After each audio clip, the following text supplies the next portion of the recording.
Times best-selling author, and some people even say I'm a life coach.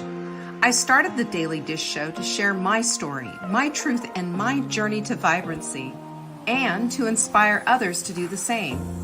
Because it's all about grit, perseverance, and finding a way despite the odds. It's about embracing the whole woman, not just the parts that are easy to love, and feeding her heart, mind, body, and soul. But I found that this isn't just my story, it's your story too. It's go time. This is the Daily Dish.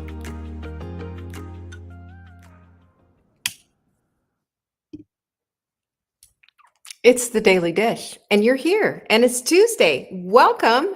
I'm so glad you're here. Thank you for joining me today and being live. Oh, here we go. Here's the chat. Let's see who's here.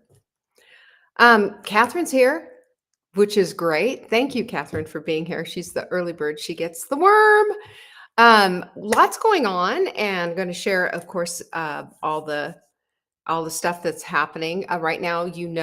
Somebody even said Leanne's been awfully quiet. Yes, Leanne has been quiet. Leanne's writing a book, and we're getting there on that whole book. It's called If I Could Be 50 Again. This is exactly what I would do differently, and it's a perspective of being 67 and having a 17-year advantage of looking back and saying, aha, this was what I did at 50, but this is what I'm doing today. And this is something that if I could take it back, I would go back to that time and I would do some of these things differently. Because, sometimes it takes a wake-up call or two to finally get there. So the name of the book, as I said, is if I could be 50 again, this is exactly what I would do differently. And it's in a pre-sale mode, meaning that the price is the lowest it's ever going to be. Plus, there's free shipping if you're here on the continental US. And I'm going to have a book party when it's all ready to go. It's probably going to be out the first week in November. It might be the second week. It's really going to depend on publishing schedules and all of that. But that's the basic timeline. And we will have a virtual book party. There will be giveaways. There'll be all kinds of things happening, and I'm really excited about it. I am asking you a favor to pre-order it, and don't wait for it to come out. Get it pre-ordered now today. And that way it's really going to help us with how many to print. I'm self-publishing this time. I'm not going through my publisher. Don't tell them this, but thank heavens. I mean, it's a whole different situation when you're going through a publisher. So that's one thing that's really important. It's important to me that you have a copy of this book because this is my heart, mind, body, and soul that's going into every single word in this book. And believe me, I've already written like 3 chapters over again because it wasn't right the way it needed to be. There's a lot in this book. We're covering so much. We're following the framework. I am following the framework of the 4 rooms. You know that the mind, heart, body, and soul, of course, you do. Lynn is in the house. So is our girl Tanya from Canada. Happy to have you here. Thank you for being here. So 50 again is 50, and then again, the word again. So savingdinner.com/50 again. There you go. And this, by the way, this pre-sale is ending soon. I'm reverse engineering everything. So, just it's not going to happen. It's not going to be on forever pre-sale. It's not. It's going to end. The other thing is I'm doing a cooking class. This is a cooking class that I think is important because it isn't watch me do all these recipes. It is watch me take what I have in my fridge and make food out of it. Because here's what happens so much. And I used to get these questions all the time, especially when we were, in the height of saving dinner. And that was like, what do I do with all these leftover bits? They didn't know, like, what do I do with these extra carrots? What do I do with this extra, I've got these spices and I'm not using them again. Okay, so here's the deal. When we have these leftovers, we need to be able to have the mindset to look at them and say, oh, I see a stir fry, or, oh, you know what I can do with this? I can make a little side salad with that. And it's understanding and knowing just some conceptual ideas of how to cook without a recipe. It's doable, y'all. Not everything needs to have a recipe and a set of, you know, measuring cups sitting out. Sometimes it's just a little bit of this and a little bit of that, and you got it. Okay? That's what this cooking class is about. And there's a workbook that goes with it. Everything that you will need will go with it, and you will have this mindset, and you'll be able to go a step further than just preparing a recipe. You'll be able to take care of those little leftover bits that are in your refrigerator. And I will tell you, Mark does most of our grocery shopping. But I was out grocery shopping and I was ab jaw was dropping looking at the prices of groceries. They have just skyrocketed. So, really, we need to use up those little bits. We just can't have them afford to have stuff sit in our, refrigerators and go bad. We gotta be able to use them up. This will help you with that, okay? Now remember, I'm not gonna tell you what to do with every single little bit that ever was. I'm going to give you the mindset and the wherewithal to be able to do that. Okay.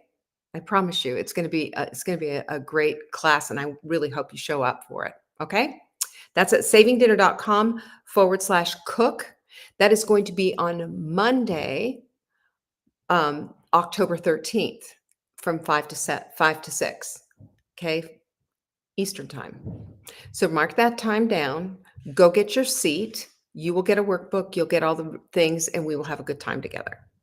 Lastly, have you seen the emails about this new supplement? This is brand new from our friends at Native Path, just came out. And the studies on this, stunning, stunning. People who, well, let's just talk about it. Listen, postmenopausally, you know, sometimes we'll sneeze and go, oops, little bladder mishap maybe after having babies. This happens to women all the time, right? After having babies, happens to women menopausally, postmenopausal. It just happens. This works. And especially if you are a woman who is also in, let's just say you're getting up 2, 3 times a night to go to the bathroom. Not anymore. I've been taking this now for 2 weeks. I have noticed a marked difference. I usually get up at least twice a night. I'm only getting up once now. One time.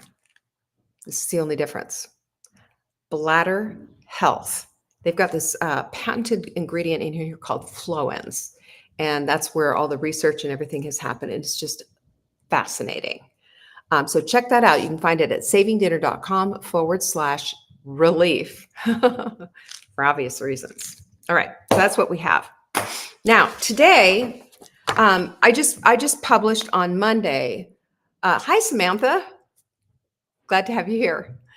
Anyway, I just published on Monday my my newest Substack, and it is all about creation identity. Such a thing. That's part, that's also in my book, because in my book is Arlene is here. Martha, hello, hello. In my book that is coming out in November, there's a whole part in there about talking about creating the identity that you want and not defaulting to what you've been handed over the years. And my Substack, the Blooming Era, if you're not on it, it's free. Please go check it out. It's at substack.com or thebloomingarea.com. I don't know. But if you go to substack.com and type in Blooming Era, you'll find me, right? Anyway, I just published this. This is so critically important that we talk about how we create that identity. And that's what this whole Substack is about. But today I was thinking about it, and I was thinking, well, what are the things that are holding us back from creating that identity? Arlene, did you like it? Arlene said she read it. There it is. It's thebloomingera.substack.com. Sorry. Thanks for that, Jenny. We don't have to be stuck with identities that we don't want. We do not have to be saddled with something that was handed to us when we were 5 or 6 years old and think that's the end of it and that's just who I am. Baloney. Baloney. And I will say that that's classic autopilot living. Thank you. She enjoyed it. Thank you. I appreciate that. What we'll do is we'll say no when we mean yes. We'll say yes when we mean no and regret it, right? And we will oftentimes will feel like our life's just meh, and everybody else is living this great, wonderful life. And we'll see it on Instagram and we'll look at their highlight reel and compare it to the life that we're living and saying it's not even close, even though we know that's their highlight reel, even though we know this. We just can't help it because our brains have this identity thing that says, oh, yeah, but this is what they're doing. We compare ourselves. I'm going to tell you what, that is everything I'm talking about right now, identity theft, not the kind that drags out your bank account and takes all your money out of it, but the kind of identity theft that steals and robs you from your authentic self, the type of woman that you're supposed to be, the type of woman you were created on purpose and for purpose to be. Okay? When you don't get to show up as your complete and authentic self, you are robbing yourself and those around you of your time, your talents, and your abilities to be completely and 100% authentically you. That is the up-leveled version of who you are. That is living in full bloom. But we're stuck with stuff and we lose our authentic selves bit by bit, year by year, piece by piece. And it's not one just big dramatic event. Oh, I lost myself. No, it erodes little by little. And it's things that we buy hook, line, and sinker. And it's things that we believe, old stories that honestly need a reframe. So we get to this place where we're thinking, who am I even anymore? What am I about? And you know what the good news is? The good news is you can take her back, because once we step into this place of noticing and being aware of all the things that are, out of line and out of an alignment with who you are and what you know deep down in your soul, really who you are, then we can take her back. We can take her back. And it starts with this whole noticing. And it also starts with evaluating the behaviors, obviously, that create this framework of who you are. That's where the evidence is.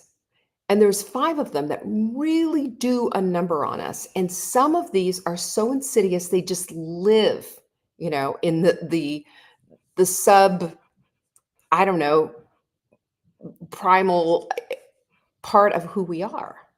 It's just been part of who we are for so long. It was handed to us so early. But one of those things is seeking external validation. It's a learned behavior. It's something that we do. And when we're living for those nods and those approvals and the gold stars and the,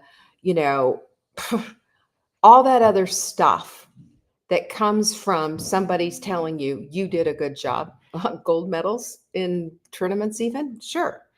You trade your compass for somebody else's GPS. You trade your way for somebody else's.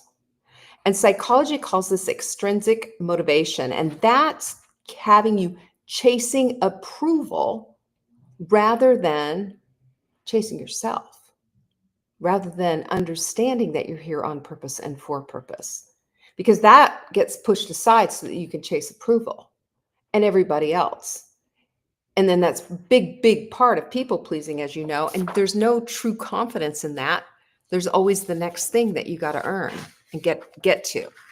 And then there's codependency. You've heard of this stuff, of course. In a codependency dynamics, you become the lost self and your needs disappear under the mountains of everybody else's needs. This is why people over volunteer. This is why people are seeing themselves like their houses are going to hell in a handbasket and their kids are all over kingdom come.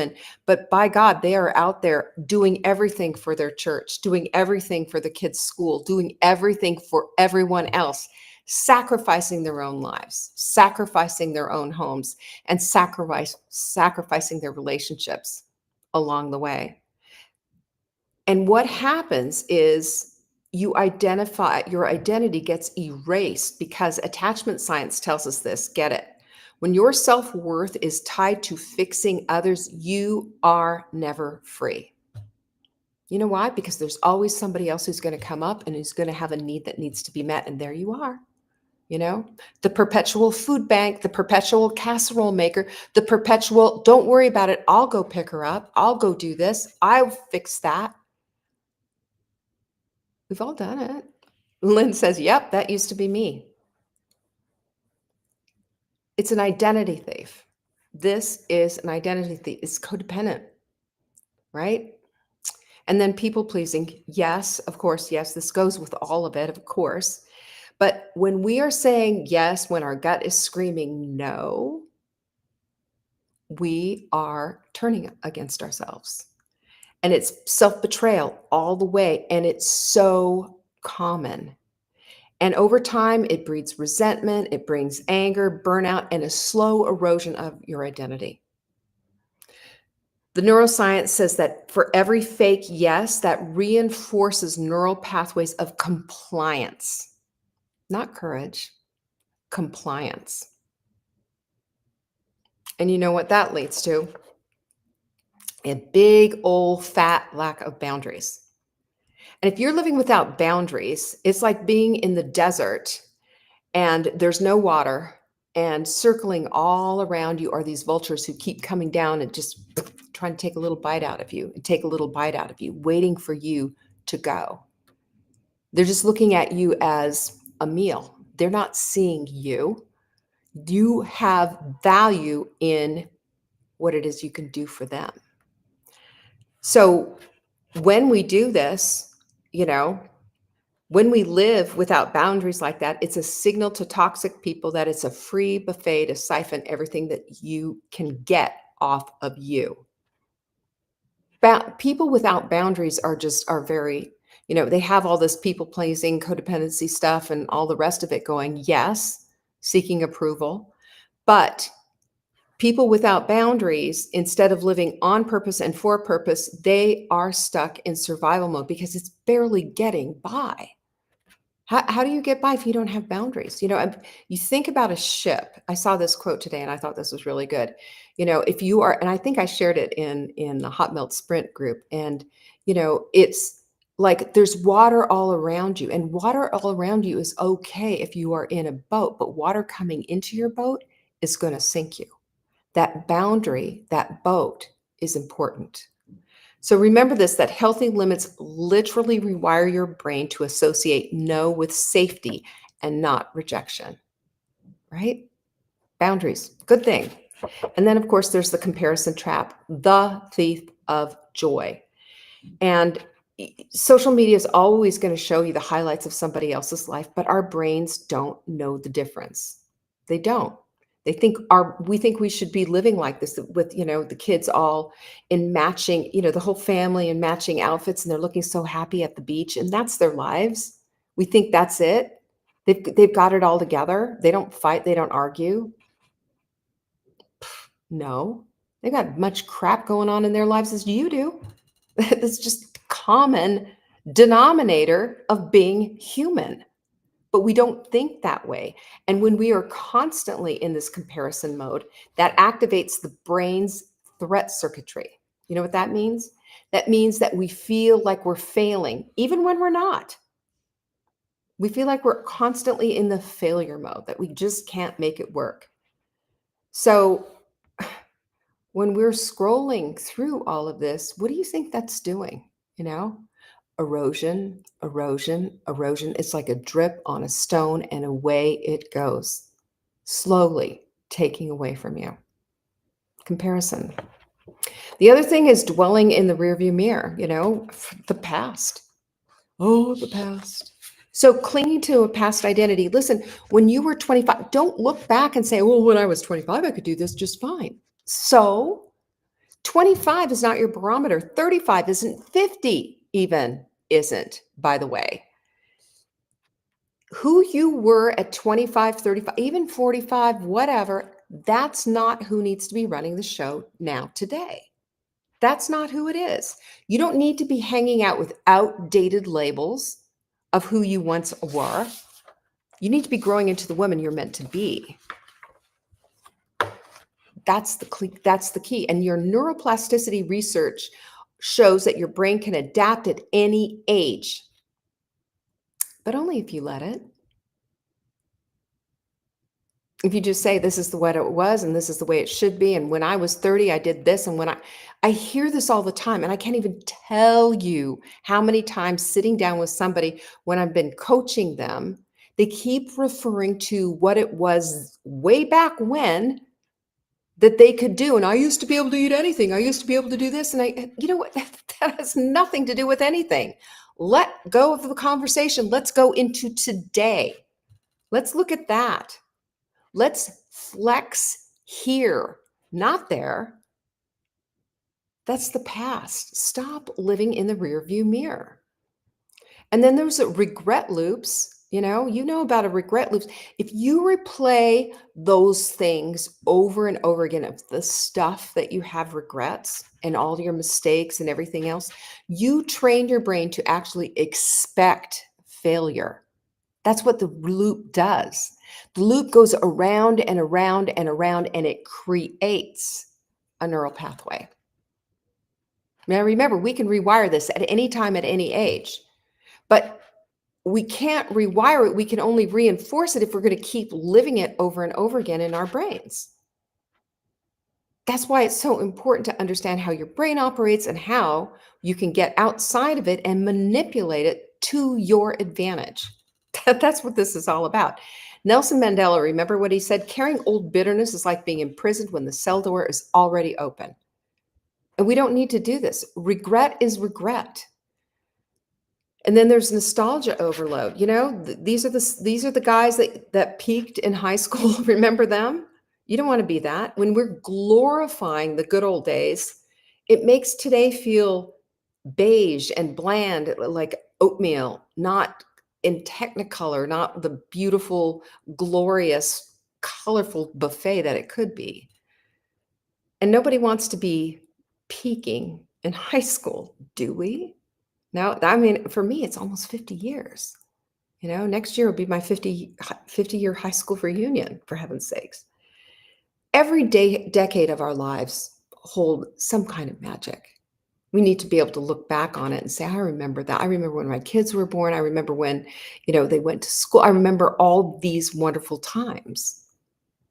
But we don't want to be peaking in high school and just be living those glory years over and over again. You got to step into what it is that you want instead of clinging to what once was. It's not going to do us a bit of good. And then if you're neglecting your own needs, well, let's compound this whole thing. Because poor self-care, like you're skipping sleep and ignoring your nutrition. I've heard this before. I'll sleep when I'm dead. Ha ha ha. So funny. Well, listen, you'll end up dying sooner. I promise you that. Take a look at the studies. The mortality rates for people who aren't getting enough sleep, right down the tubes. Your decision making, not as good. The sharpness of your brain, well, you're setting yourself up for dementia. I mean, you understand all that stuff, right? I mean, we've talked about it how many times. When we're doing this, it's chronic stress, by the way, and that depletes your prefrontal cortex.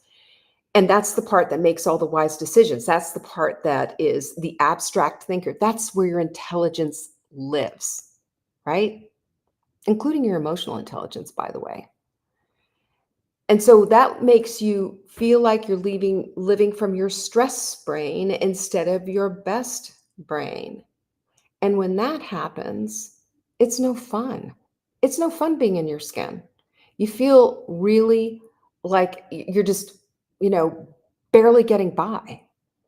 Not survive. It's just barely getting by. There's no thriving there. And then self-sabotage is another one that's disguised as you. And you might hear the voice say, oh, well, why bother? I'm just going to fail anyway. Really? Is that what you want to do? That's putting your subconscious on autopilot, by the way, and running your old tapes, maybe from childhood. Maybe you had a teacher who was just horrible, or a parent that was just couldn't think of anything nice to say to you or encourage you along your way or whatever. But psychologists call this learned helplessness. That same neuroplasticity that built this learned helplessness can unbuild it and can create new neural pathways. Start noticing, start becoming aware. Is this what I'm doing? And then emotional neglect. There's a lot of people who were maybe emotionally neglected as kids. I think it's really common in my age group that this happened. By the way, hi Arlene, by the way. Linda, I just saw you here.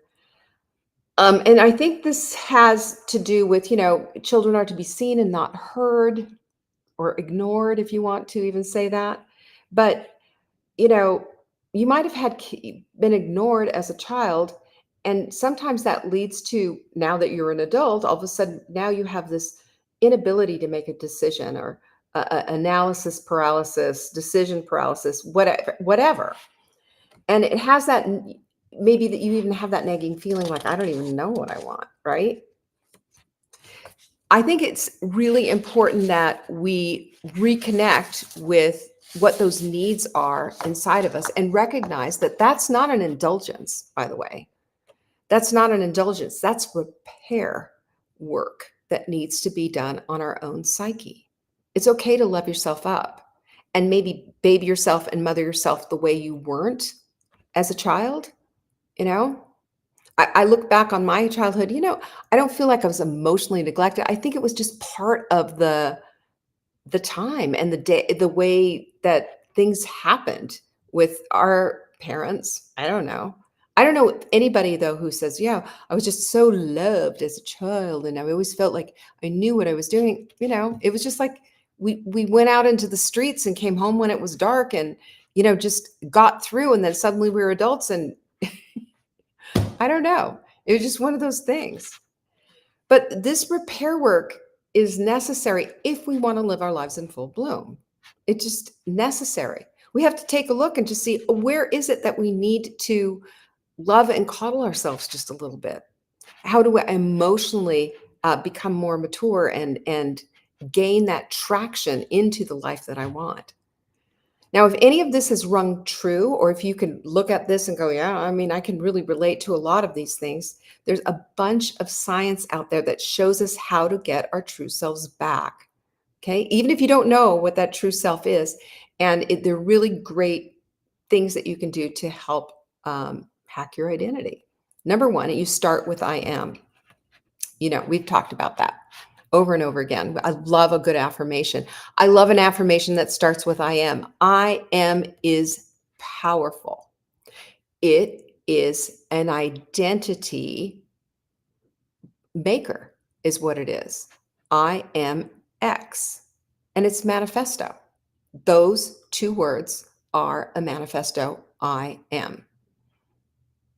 God said it to Moses in the burning bush, and Moses shook with awe. I am. What follows I am is what wires into your brain, by the way.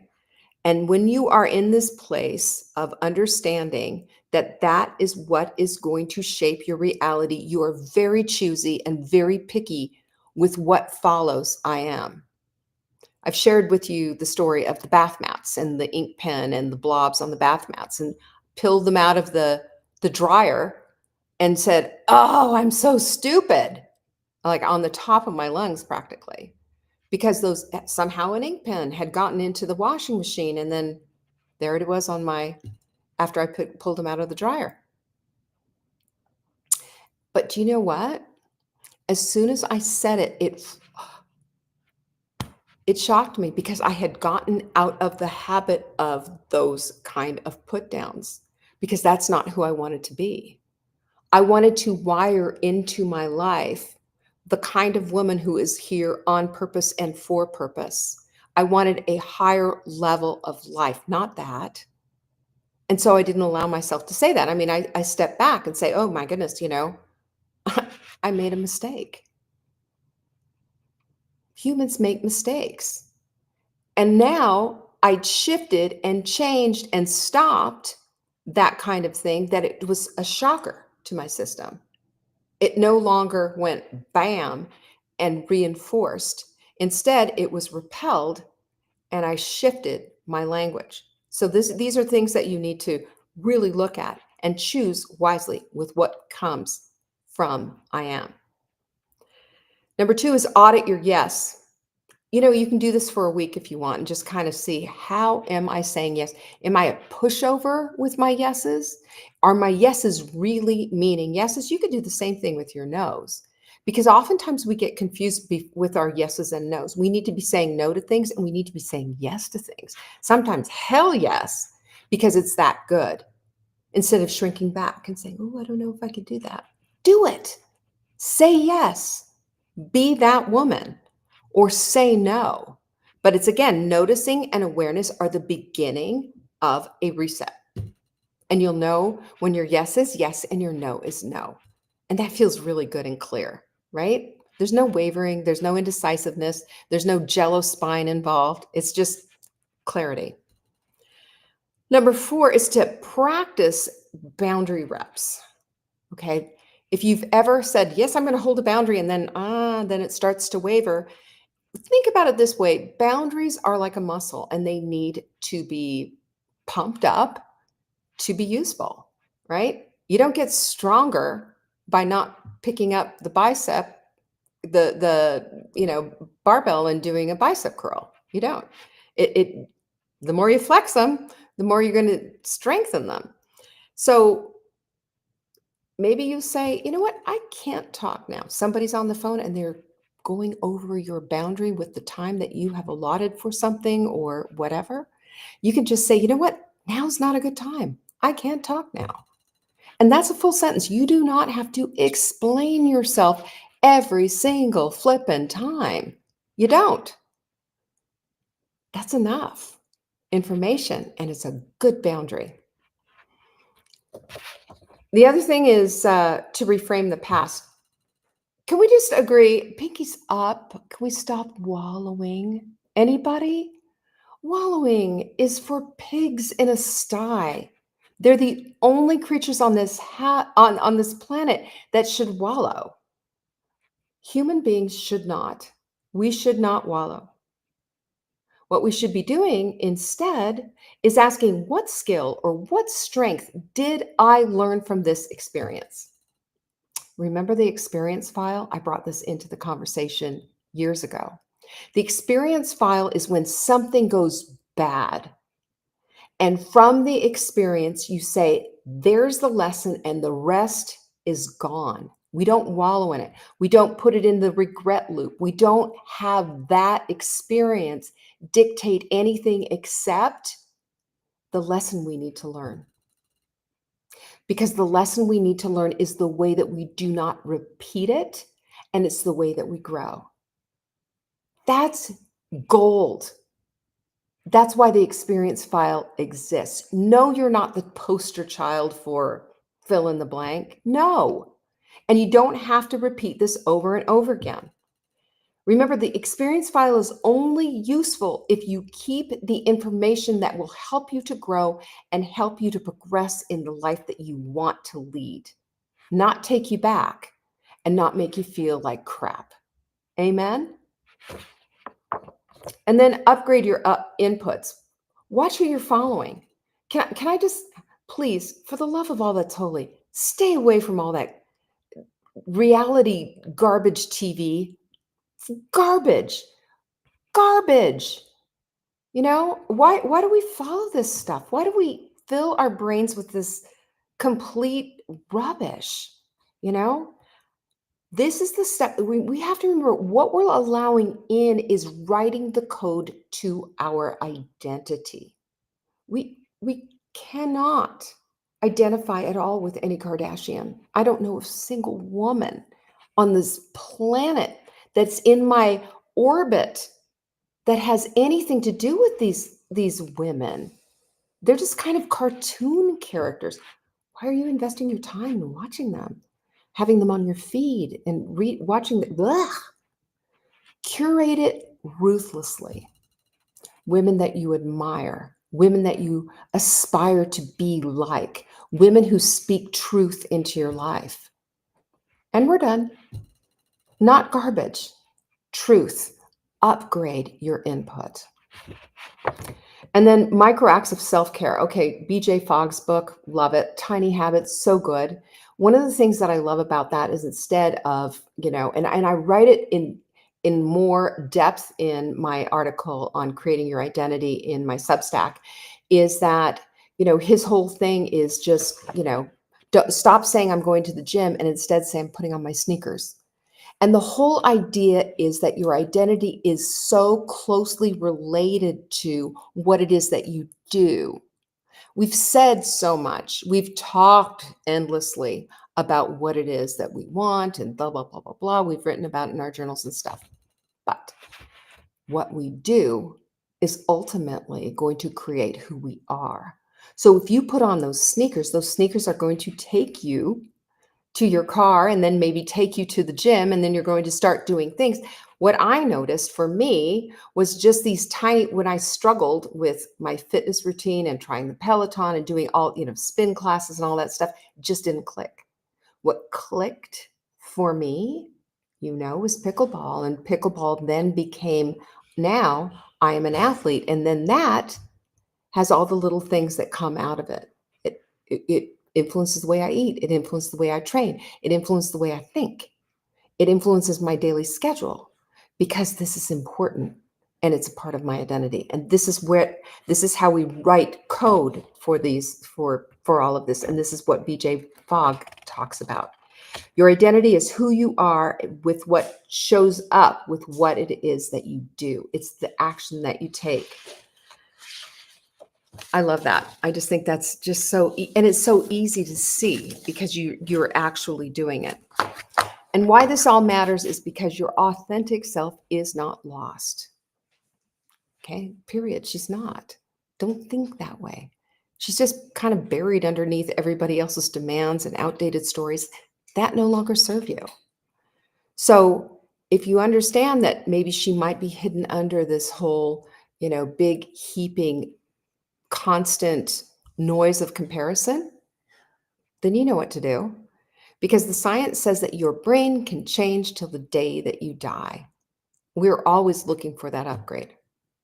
And God says, I believe that we're here on purpose and for purpose. So if we put those two things together, then you've got the most powerful identity hack on the planet. And you can choose that because your brain is malleable. It is not set in stone. You can focus on the right stuff, understand who you are and whose you are. And for that, I say it's time to start becoming you again. If any of this resonated with you, I strongly suggest that you go take a look at my Substack again. The post is called How to Create Your Identity. And there's a ton of actionable steps there, a lot more depth than what we talked about today. And it's free. Go check it out. All right. All right. All of the announcements, including the book, the class, the supplement, get this, it's crazy, are all in the announcements. If you go to savingdinner.com/announcements, you will find them there. Well, Catherine, thank you so much for being here. I appreciate you. And thank you, everybody. Peace be with you. I will see you next Tuesday. Bye-bye. Thank you for joining me today. You can find me on TikTok for daily tips to help support your most vibrant life. And remember, you are the author of your own story. Until next time.